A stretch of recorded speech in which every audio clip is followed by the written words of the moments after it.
आज जो है परिचय अदखाल नामज़दगी का जो है आखिरी दिन था और तमाम जो है फ़ाइनल भी हो चुका है। आपके बारे में ऐसे चल रहा था कि ये फ़ॉर्म वापस ले लेंगे, लेकिन ऐसा नहीं हुआ, क्या कहेंगे आप? फॉर्म वापस लेने का सवाल ही नहीं था, क्योंकि हिंदुस्तान के एक बड़े लीडर जो हमारे पार्टी के सबसे बड़े लीडर हैं, वो आकर ऐलान करके गए थे। ये तो मानना चाहिए कि इतने बड़े लीडर जो एक तीसरे नंबर की बड़ी पार्टी हिंदुस्तान की है, वो बोल के जाते हैं, तो फिर दूसरे लोगों ने उसमें कहीं ना कहीं कुर्बानी देने का काम करना चाहिए था, जिनकी ताकत नहीं है। इसके बावजूद कोई सवाल ही नहीं था। हमारे कैंपेनिंग में, हमारे इसमें कोई भी हमने कमी नहीं छोड़ी। आज जो हमने इलेक्शन में हिस्सा लेने का फ़ैसला किया है, उसकी अहम वजह यह है कि मालेगांव शहर जो 25 सालों से परेशान है। आज आप देखिए, मैं कच्ची बस्तियों में जाती हूँ तो लोग वो वार्ड जहाँ के मुसलसल 3 टर्म के मेयर रहने के बाद भी उस वार्ड की ये हालत होती है कि वहाँ गटरें बहती नहीं हैं, रोड इतनी टूटी है कि मेरे जैसे और मेरे साथियों को जाने में बहुत तकलीफ़ होती है। तो जो रोज़ाना वहाँ गुज़र कर रहे थे, उनके लिए क्या हाल होगा। आज मालेगांव शहर जो है वो समाजी तौर पे भी बहुत परेशान है। नशे का इतना बड़ा जाल फैल गया है, इसको रोकना बहुत ज़रूरी है। और उसके बाद गुंडागर्दी मालेगांव शहर में हो रही है। और आप ये समझेंगे, एक बुनियादी बात यह है कि जब गैर सियासी, गैर तालीम याफ्ता नुमाइंदगी शहर को मिलती है, तो उसके बाद एजेंट राज शुरू होता है। आप देखो कि राशन कार्ड बनाने के लिए भी एजेंट लोगों को लगता है, आप जन्म दाखिला निकालने के लिए भी एजेंट लगता है, किसी भी सरकारी दफ्तर में काम करने के लिए लोगों को एजेंट लगता है। अगर नुमाइंदा पढ़ा लिखा और सियासी सूझबूझ वाला हो, तो वर्कर भी सूझबूझ वाले होते हैं। आप देखो, माजी में जब साथी निहाल अहमद साहब थे, तो जन्म दाखिले में नोंदनी करवाने के लिए लोग वर्कर को बोल देते थे, हमारे यहाँ बच्चा हुआ है, ये माँ का नाम है, ये बाप का नाम है, दादा का नाम है, नोंदनी करा दो, ये एड्रेस। मैं ये मानती हूँ कि जहाँ 200 रुपये का अब हमारा आधार कार्ड अपडेट होता है, वहाँ 1000-2000 रुपये लग रहे हैं। एक मामूली सा जो फ्री में जो काम होने वाला है, सरकार की तरफ से जन्म दाखिला निकलता है, उस पर सैकड़ों और हज़ारों रुपये लगते हैं। इसकी वजह ये है कि यहाँ एजेंट राज चलता है। एजेंट राज इसलिए चलता है कि ना नुमाइंदों को सियासी, समाजी और कानूनी सूझबूझ है, ना वर्करों को है, जिसकी वजह से आज गरीब आदमी एक मामूली कागज़ के लिए, आप देखेंगे एनआरसी का जब मामला हुआ, इसके बाद से लोग अपने ख़ानदान के पुराने लोगों के बाप दादा परदादा के कागजात निकाल रहे। इसमें ऐसा एजेंट राज चला कि लाखों रुपये लूटे गए आवाम से, जो फ्री में कागज़ मिलता है। इसलिए सियासी सूझबूझ बहुत ज़रूरी है, और वो वही ला सकता है जो सियासी सूझबूझ रखता हो। आज आप देखेंगे पीला कार्ड लोगों का नहीं बनता, केसरी कार्ड पे कुछ नहीं मिलता। उसकी वजह कि यहाँ कोई एफडीओ नहीं, 20-20 साल के लोग हो गए हैं, वोटर लिस्ट में नाम नहीं आता। और आज आप देखेंगे कि यहाँ पे सालों से एफडीओ मुस्तकिल तौर पे नहीं, 3 साल से तकरीबन ऑनलाइन एंट्री नहीं हो रही। जो बच्चा पैदा हुआ, जो औरत शादी करके दूसरी तरफ चली गई, उनका राशन कार्ड पे नाम नहीं आ रहा। ये सब वजह से हमको एनआरसी में अगर ये कानून नाफिज होता है तो हमको बहुत तकलीफ़ होगी। इसलिए ज़रूरी है कि समझदार, सियासी और कानूनी जानकारी रखने वाले नुमाइंदे की मालेगांव शहर में। और मैं मानती हूँ जितने उम्मीदवार खड़े हुए, आपके पास पूरी लिस्ट आ गई। सबसे कम उम्र उम्मीदवार मैं हूँ, सबसे ज़्यादा तालीम याफ्ता हूँ, और मुझे तालीम, कानून समझता है, सियासत मेरे खून में है, और हिम्मत भी मेरे खून में है। जहाँ 12 नवंबर का वाक़या हुआ, उस वक्त लोग अपने घरों में बैठे हुए थे, उस वक्त भी हमने सड़कों पे आकर एहतजाज किया और लोगों को बचाने की सही राह में कोशिश की। ज़रूरी है, मालेगांव शहर की माएँ बहनें बहुत परेशान हैं। कहीं नल आता है तो 1 तो 2 दिन के बाद नल आ रहा है, उसकी कोई आप देखेंगे सिस्टम नहीं। और पूरा दिन औरतें परेशान रहती। बच्चों के एग्ज़ाम है, स्कूल से बच्चों को लाना ले जाना, और मैयत में जाना, शादी में जाना, इसके लिए दवाखाने में जाना बहुत परेशान है। दवाखानों का निज़ाम ऐसा है कि जहाँ पर गरीब आदमी इलाज कर पाए तो बहुत ही मजबूरी में करता है। अमीर लोग जो हैं वो भी अगर दवाखाने सरकारी में जाते हैं तो उनको भी शर्म महसूस होती है कि वहाँ कोई इलाज नहीं। नहीं। तो मालेगांव शहर का हेल्थ का निज़ाम दुरुस्त करना, मालेगांव शहर में जो सूझबूझ आना चाहिए लोगों में। मस्जिदों के पास आप जाएंगे तो देखो गटर का पानी बहता रहता है, लोग गिलाज़त लगा के नापाकी लगा के मस्जिदों में जाते हैं। इस तरह से हमारा मजहबी नुकसान हो रहा है। इसको रोकने के लिए ताकतवर लोग, अगर मैं यहाँ नुमाइंदगी करूँगी तो मेरे साथ एक कौमी हमदर्दी करने वाला, पूरे महाराष्ट्र की रहनुमाई करने वाला अबू आसिम आज़मी है। वहाँ अखिलेश यादव है, जिनकी तकरीर इतनी मुदल्लिल होती है कि पार्लियामेंट में जितने लोगों ने वक्फ़ तरमीमी बिल के ख़िलाफ़ तकरीर की थी उसमें सबसे ज़बरदस्त तकरीर अखिलेश यादव साहब की थी। और मालेगांव शहर में मजहबी तौर पे हमारा देखो सियासी आदमी मजहबी काम करता है। अगर हम मंशियात को रोकने की बात करते हैं तो ये इस्लाह मुआशरा है। अगर हम गंदगी गिलाज़ा लगा के लोग मस्जिद में जाना इसके ख़िलाफ़ बोलते हैं तो ये इस्लाह मुआशरा है। अगर हम ये बोलते हैं कि लोगों में तालीम की ज़रूरत है, गरीब के बच्चा भी सरकारी स्कूल में पढ़े, और तो वो जब पढ़ेगा तो उसके अंदर गलत और सही का फ़र्क समझ में आएगा और वो गुनाह से दूर रहेगा। ये भी इस्लाह मुआशरा है। इसलिए ज़रूरी है कि मालेगांव शहर से ऐसी नुमाइंदगी जाए जो कानून समझता हो, लोगों को पॉलिसी आ पाए। आज कारखानेदार परेशान है, आज मज़दूर परेशान है, जो बिजली सार्फिन है, कोई आदमी ऐसा नहीं है जो बिजली इस्तेमाल नहीं करता हो।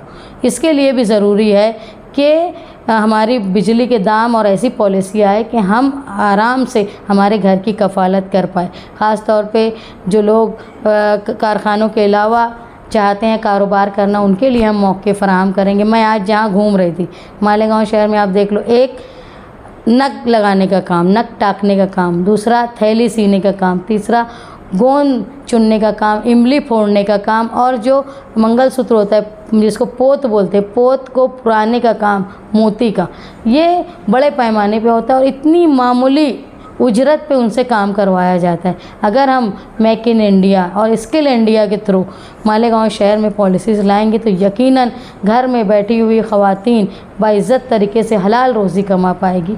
इसकी कोशिश हम करेंगे।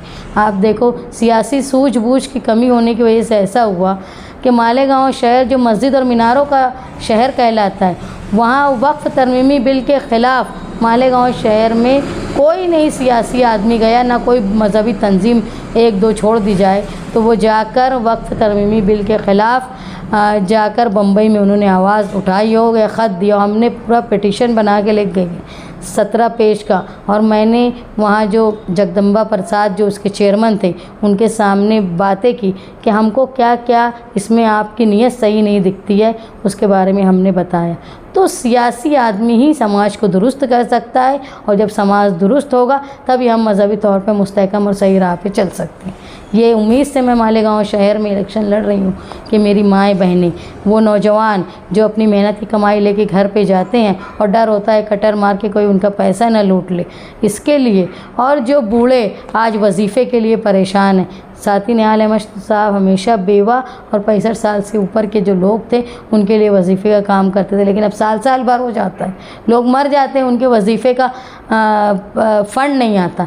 इसलिए ज़रूरी है कि माशरे को सुधारने के लिए, इस्लाह मुआशरा के लिए समझदार सियासी, समाजी और कानूनी सूझबूझ और हिम्मत वाले नुमाइंदे को चुनकर मालेगांव शहर दे। और साबका दिनों में लोगों ने देखा है कि मुसलसल मैंने कानूनी तौर पे, समाजी तौर पे, और लोगों की चाहे तलाक़ सलासा का मामला हो, चाहे NRC का मामला हो, मजहबी तौर पे भी औरतों की और नौजवानों की हिम्मत बढ़ाने का काम किया है। तो यकीन है मुझे ये निहाली वर्कर जो मुझसे उम्मीदें रख रहे हैं, पूरा शहर जो उम्मीदें रख रहा है, तो कामयाब होकर मालेगांव शहर में एक नए मुस्तकबिल, रोशन मुस्तकबिल की शुरुआत मैं समाजवादी पार्टी के परचम तले करने की कोशिश करूँगी। इंडिया अलायंस से कहो या महाविकास अघाड़ी कहो, उसमें जो है समाजवादी भी शामिल है और कांग्रेस भी, और यहाँ पर दोनों उम्मीदवार हैं, तो क्या दोस्ताना? मैं मानती हूँ मैं इंडिया अलायंस की उम्मीदवार, क्योंकि इंडिया अलायंस बनाने वाले नीतीश कुमार जब छोड़ के NDA में गए तो सबसे पहला शख्स था लीडर जिन्होंने अखिलेश यादव जिन्होंने इंडिया अलायंस को जोड़ा, बनाया, और उस खित्ते में जब उन्होंने सबसे पहले तेजस्वी यादव को आमादा किया कि वो इंडिया अलायंस का हिस्सा बने, उसमें कायम रहे, ताकि जो हिंदी पट्टा है वो मीडिया उसको पहले कवर करता है। वहाँ से आवाज़ इतनी बुलंद हुई कि यकीनन फ़िरका परस्ती को छोड़ के हिंदू समाज का बड़ा तबका इंडिया अलायंस के साथ आया। और आप देखेंगे अयोध्या में जहाँ बीजेपी ने राम मंदिर बना के पूरे हिंदुस्तान में, दुनिया में ढिंढोरा पीटा था, वहाँ उनको पटकनी खानी पड़ी। वो काम अखिलेश यादव ने किया है। और वही डर था कि अभी असेंबली के इलेक्शन अयोध्या के रोक दिए गए, तो मैं इंडिया अलायंस के एक बड़े लीडर ने आके मेरा ऐलान किया है, मैं इंडिया अलायंस के उम्मीदवार हूँ। तो कांग्रेस के भी उम्मीदवार है, तो क्या दोस्ताना मुकाबला होगा? बिल्कुल दोस्ताना मुकाबला होगा। हमारी किसी से कोई निजी लड़ाई नहीं है, लेकिन हमारी लड़ाई आवामी है, आवामी मसाइल पर है। अगर तुमने काम किया होता 10 साल में मुफ्ती इस्माइल साहब ने, और 15 साल में शेख रशीद और उनके बेटे शेख आसिफ ने, तो मालेगांव शहर इस तरह परेशान नहीं होता। यहाँ कौन खुश है आप बताइए? मालेगांव शहर में एक तरफ गुंडागर्दी, नशे का कारोबार बड़े पैमाने पे होता जा रहा है, एक नशे का हब बन गया है मालेगांव। उसके बाद दूसरा लीडर जो मुफ्ती इस्माइल साहब है, उसको रोकने में ये नाकाम रहे। इसलिए मैं बोलूँगी अगर मज़हबी तौर पे आप मज़हबी रहनुमा ये बोल हटा देंगे, तो एक काम उनका ऐसा नहीं है जिसको सुनकर आप वोट देना पसंद करें। उसके बरखिलाफ़ शेख आसिफ और उनके जो कुर्बत रखने वाले लोग हैं, आप देखो मुसलसल मालेगांव शहर में नशा, गुंडागर्दी और ये ऐसे लोगों का फ़रोग़ दे रहे हैं जिससे मालेगांव शहर सियासी तौर पे, समाजी तौर पे और मज़हबी तौर पे और माशी तौर पे कमज़ोर हो रहा है। समाजवादी ने अपना स्टार प्रचारक की लिस्ट जाहिर की है, तो गालिबन उसमें आपका भी नाम शामिल है जी, तो क्या कहेंगे? बिल्कुल, पार्टी ने हम पे भरोसा किया, पार्टी हमारी बातें पसंद करती हैं। ये मैं मानती हूँ कि उन्होंने अगर पसंद किया है हमको, तो इसमें बड़ा रोल जो है वो साथी निहाल अहमद साहब के नाम का है कि साथी निहाल अहमद साहब का नाम मुझे लगा हुआ है मेरे आगे। हम नागपुर जाते हैं तो वहाँ भी, अचलकरंजी जाते हैं वहाँ भी, बम्बई, भिवंडी, कहीं भी जाए हमको साथी निहाल अहमद को मानने और जानने वाले लोग मिलते हैं। इसी वजह से और मैं अपनी बातें आराम से लोगों के पास रख पाती हूँ, आम फहम बात होती है और लोग मानते हैं। और हिम्मत जो साथी निहाल अहमद साहब की वजह से आई है, इसकी वजह से यकीनन पार्टी ने मुझ पर भरोसा किया। जो ज़िम्मेदारी देंगे, मैं तो कोशिश ये करूँगी कि कोई बड़ी ज़िम्मेदारी या कहीं दूसरी जगह भेजने का काम मुझे ना करे, लेकिन अगर कुछ वो उसमें मेरे लिए आसान रास्ता बताएंगे तो मैं ज़रूर जाऊँगी। आपके जो मद्दे मुकाबिल हैं, तो वो भी अपनी कंपेनिंग के लिए उनके जो स्टार प्रचारक के तौर पर अकबरुद्दीन अवैसी को ला रहे हैं, और ऐसा सुनने में आया कि इकरा हसन भी आ रही है। तो क्या एक फायर ब्रांड के सामने जो एक नौजवान उनको लाया जा रहा है? नहीं, देखिए ऐसा इकरा हसन आज आ रही हैं ऐसा नहीं, अकबरुद्दीन अवैसी आज आ रहे हैं। जबकि वो दोनों भाइयों ने, बिरादरान ने, अवैसी बिरादरान ने वादा कर गए थे कि वो मुसलसल 3 महीना यहाँ पर आते रहेंगे, वो आए नहीं। और जो 12 नवंबर का वाक़या हुआ, जहाँ इतना बड़ा एक मामूली वाक़े को तूल दिया गया, वहाँ भी वो नहीं आए। तो मुझे नहीं लगता कि उनका मुँह था मालेगांव में आने का। वो आ रहे हैं तो उसको शहरियान ने समझना चाहिए कि सिर्फ वोट लेने के लिए वो आते हैं।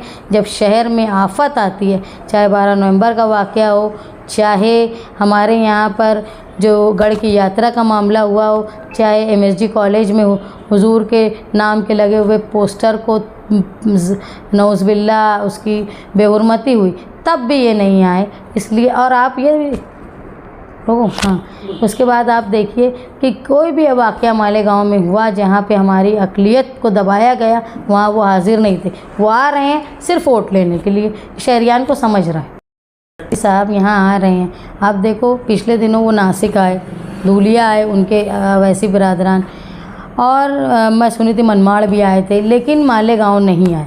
तो मालेगांव नहीं आए उनको इसलिए कि उन्होंने बोल दिया था कि 3 महीने हम आएंगे, वो आए नहीं। मालेगांव की उन्होंने परवाह नहीं की, सिर्फ मालेगांव शहर की वोट लेने के लिए, मज़हबी बातें करने के लिए वो आ रहे हैं। इसके अलावा उन्होंने कोई काम मालेगांव शहर के लिए नहीं किया। दूसरा ये कि 5 साल मुफ्ती इस्माइल साहब मुसलसल ये बोलते रहे कि मैं MIM में हूँ इसलिए मेरा काम नहीं हो पा रहा है, उसके बावजूद वो इस टिकट से खड़े हैं। हैरानगी की बात है। और मैं मानती हूँ जो उनके ऊपर वाले हैं जो उनकी पार्टी के ज़िम्मेदार हैं वो इनके ऊपर भरोसा नहीं करते और मुफ्ती साहब उनके ऊपर भरोसा नहीं करते।